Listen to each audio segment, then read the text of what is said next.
Hello guys, welcome to my channel. সকালে উঠে fresh হয়ে এক কাপ চা না হলে তো হবে না, চা খেয়ে পড়তে বসে গিয়েছিলাম। সিলেবাস দেখে তো আই এম পুরো অবাক, এত বড় সিলেবাস আমি এই কয়েকদিনে কী করে শেষ করব।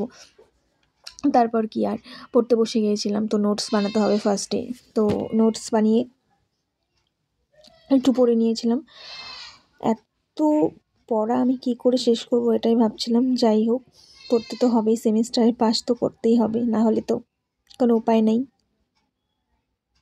তারপরে আর কি, তারপর দুপুরে রেডি সেডি হয়ে ব্যাংকে একটু কাজ ছিল, আমি ব্যাংকে চলে গিয়েছিলাম। আর দেখো ভিউটা কি জাস্ট অসম, তো সুন্দর লাগছিল। যাই হোক, আর দেখো রাতে হয়তো পূর্ণিমা ছিল, যাই হোক চারটা খুব সুন্দর ছিল। তারপরে মা আমাকে রান্নাঘরে ডাকলো, আমি কী ব্যাপার, আমি পড়ছিলাম, রান্নাঘরে কেন ডাকলো?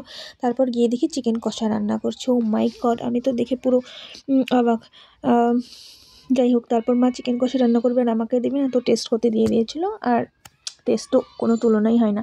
তারপরে রাতে ডিনার করে আমি আবার নোটস তৈরি করতে বসে গিয়েছিলাম। নিজের পড়া তো করতেই হবে, আর সেমিস্টারে এত পড়া, এত প্রেশার, মানে পুজোর পর এত পুজো গেল, তারপরে এক্সামটা, মানে জাস্ট কিছু বলার নেই। তারপরে আবার এত বিয়ের সিজন আছে, তার মধ্যে এক্সাম পড়ে গেছে, তো কী আর করা যায়।